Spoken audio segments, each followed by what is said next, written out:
Hi, I'm Manny Botticelli, and this is the Storyteller Forecast for Pisces for October 2018. Go to my website, anniehelpsyou.com, and check out my wealth of free resources.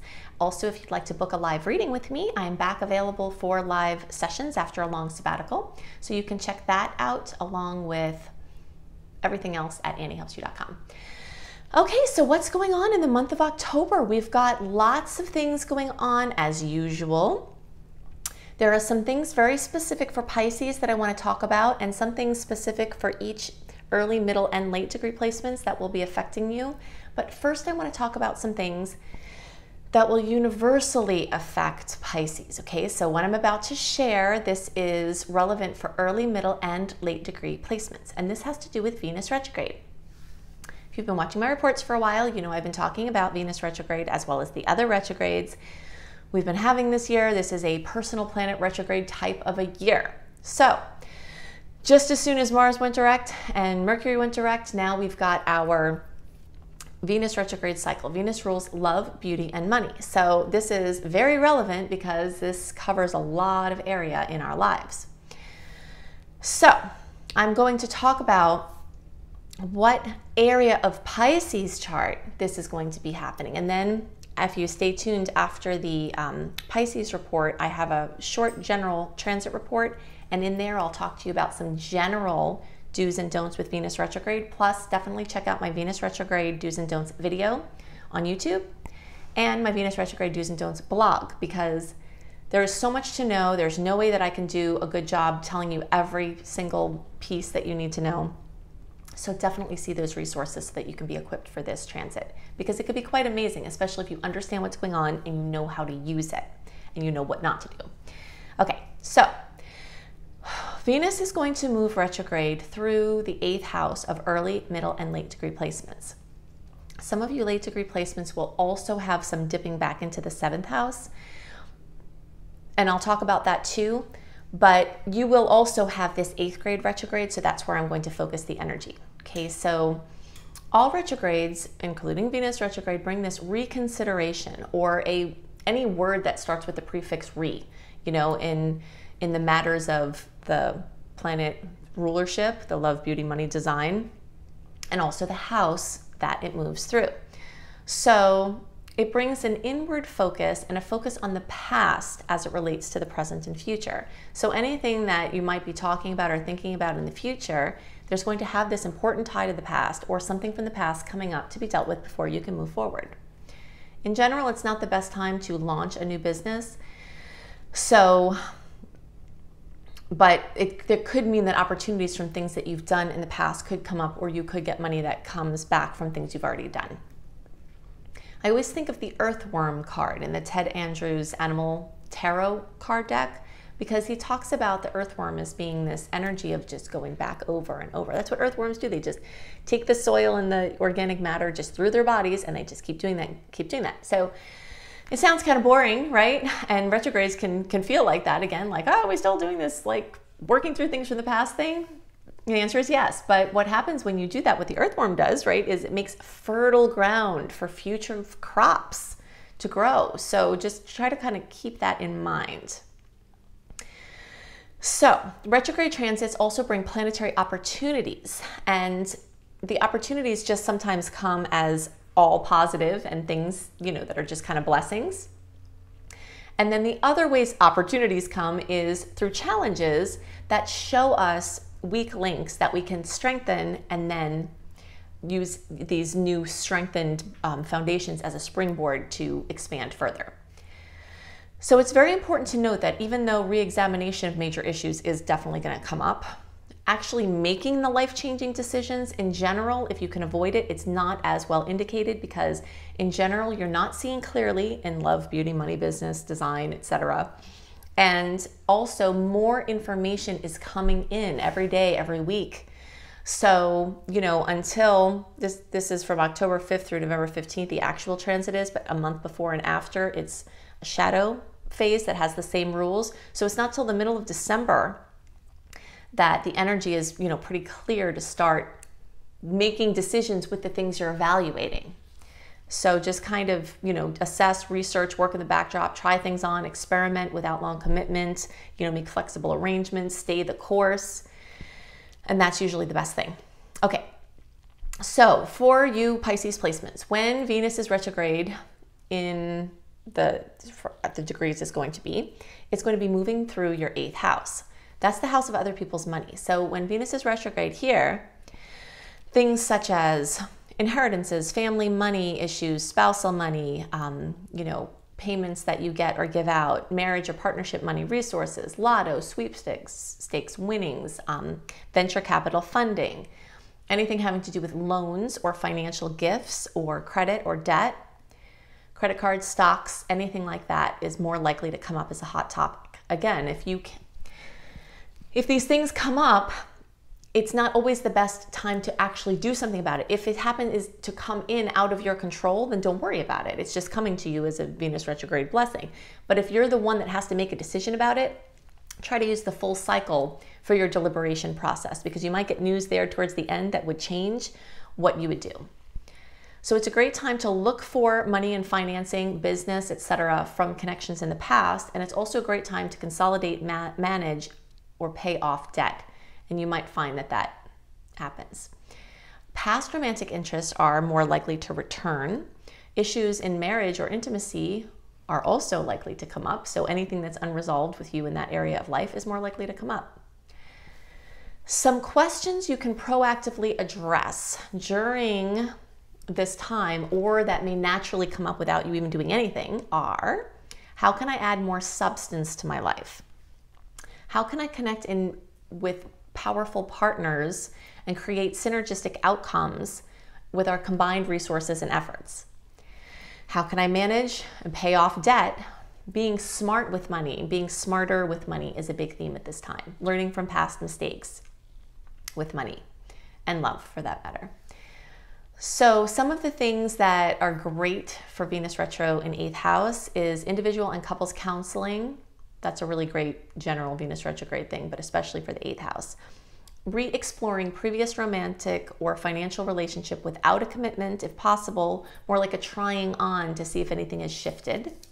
Doing deep spiritual work of any kind, alone or with someone you feel very connected to.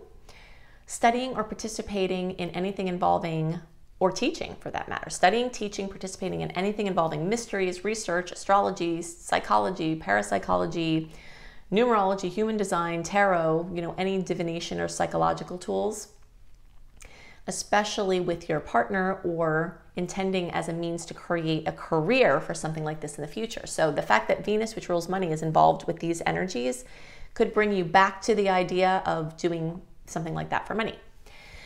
Connecting to one's angels or guides, elementals, and again, making a career or doing some kind of work out of doing this might be in consideration. Now, if you haven't done it before, again, try not to launch the business at this time, but just kind of practicing with it, reconsidering it, studying to prepare to do that.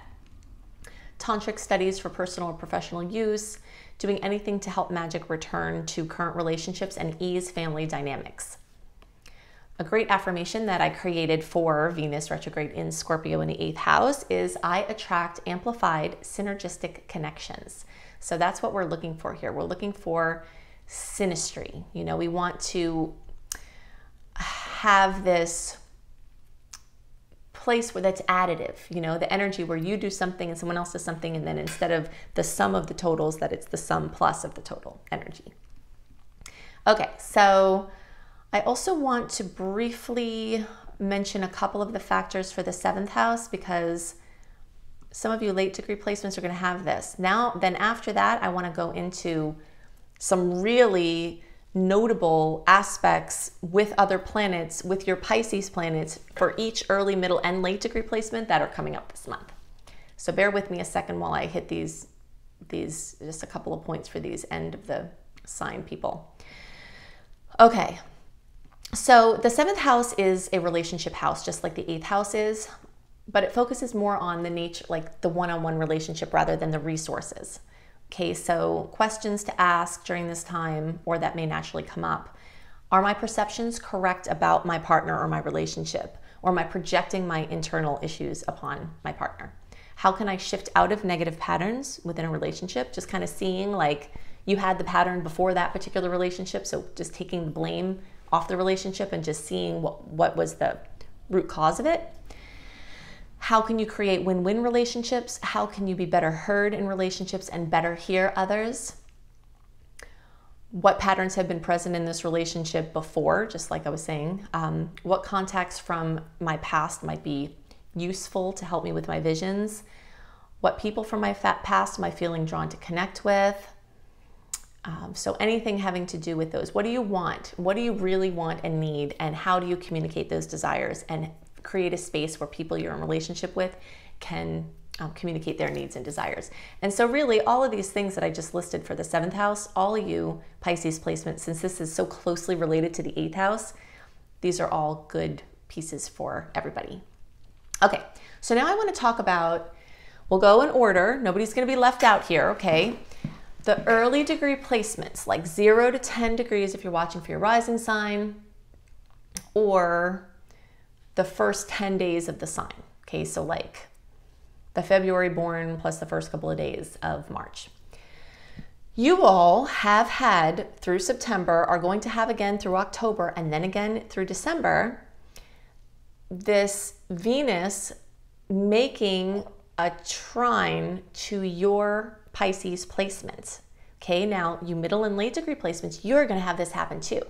It's just not going to happen for you until the second part of December or into January. Okay, so you still pay attention, just know that it's going to be staggered for you. A trine, as I always talk about trines are the most harmonious, wonderful aspect in astrology. So I'm always looking for where we can see those, because those are going to bring sweet spots and opportunities. The fact that Venus is moving through these placements in Scorpio, right, did that in September, then they're going backwards through those same placements in Scorpio, then they're going to go forward again. That means you all in the first 10 degrees or so, you have a triple trine sequence here. Okay, so blessings, blessings, blessings involving love, beauty, money, and, you know, as it relates to whatever Pisces placement you have. If you have Pisces rising, you know, this will have to do with your perception of the world, how you put yourself out in the world. If it's your sun, it could be your vitality, your expression. You know, if you're watching for your moon sign, it could have to do with your deepest needs. So that's very, very sweet, very exciting. The middle degree placements, especially 13, 14, and 15 degrees, but really this is true for all middle degree placements. So, you know, it's like around the 3rd through the 13th or something like that, if you're watching for your birthday, then you all have been having this very deep, long transit of Neptune over your Pisces placement. Whenever we have an outer planet like Neptune cross over a personal planet, it's this rigorous long-term, and in this case, since it's Neptune, it's a dissolution of energy. So you might feel like the sand is, you know, like the floor is coming out from under you as things in your life are dissolving away. What Spirit is trying to do here is to get you to have a footing in the divine, because the divine is unchangeable. Everything in this world is changeable. And the more we put our footing and our sense of security in anything in this world, the more it slips away, because everything is always changing. So that's one of the lessons that Spirit wants, is for you to get your footing in the spiritual connection. The next thing is to spiritualize your life. So the lower end of this Neptune transit could be addictive, it could be avoiding, you know, so in places where you have addictions or where you're avoiding something or in denial about something, if you can kick that up, you know, I always think about like the Alcoholics Anonymous thing, how they use spirituality to help heal addiction. And that's the story of this Neptune placement. You know, it's like anything that you're not seeing clearly or that you're using as a crutch, you have a chance to kick it up, kick your life up higher octaves and just make that energy be spiritual. Okay, so you all in that middle time, you're going through a very deep transition.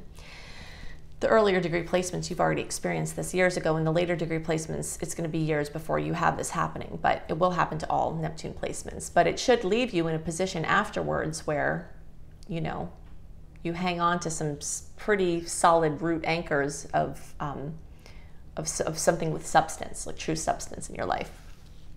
So the late degree placements, so like around March 13th through the end of the sign, or 22 to 28 degrees if you're watching for your rising sign, you're going to have Jupiter give you kisses, because Jupiter is going to be moving through its last degrees. Well, it's actually really even 29. So basically 22 degrees through the rest of the sign, and around March 13th through the rest of the sign. You're going to have Jupiter make this trine with your Pisces placement. So Jupiter trines are my favorite. If I'm looking to plan something important for myself or a client, I love a Jupiter trine. So this month could be full of opportunities for you. Now remember, it's not the best launch time in general, but if it's a relaunch, if it's bringing back something you had been doing before, if it's just kind of modifying something and bringing it out, this could be an amazing time. And just follow your intuition and look for Jupiter blessings to come for the month for you. So these are the things that are most on my mind for Pisces. Now I want to talk more about general Venus retrograde, things to look out for, plus give you some sweet spots and some dates that you definitely need to look out for. So we're going to go into all that now. So I'm calling the theme of October 2018 for all signs Venus retrograde on the positive tip.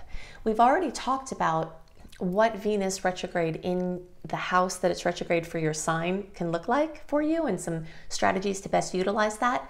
And now I want to give you some general things, especially some positive things, but also with a few cautionary notes, and just a reminder that really you have to go watch my Venus retrograde video, Annie Botticelli Venus retrograde, and definitely look at the written version in my blog at anniehelpsyou.com, because there's so much to know about this transit. It's so long. It's from October 5th through November 15th as the actual retrograde, but a month before and a month after is the shadow period when we're going to still, these rules will apply. So one of the best things that Venus retrograde is amazing for is working on self-esteem. Everything that Venus rules, love, beauty, design, money, comes back to this energy of relationship with self. So our relationship with money and business, our relationship with other people, our relationship with how we feel like we look, all has to do with our self-esteem. So that's why in general it's not favored to try to push out in any of these other arenas, because it's really a time to locate and clear issues that are holding you back from the inside. So inner work, prayer, meditation, affirmation, anything where you can heal from trauma and anything that's negatively affecting your self-esteem is amazing for this time. Something else that's amazing for this time is to look to the past for improvements for love and money.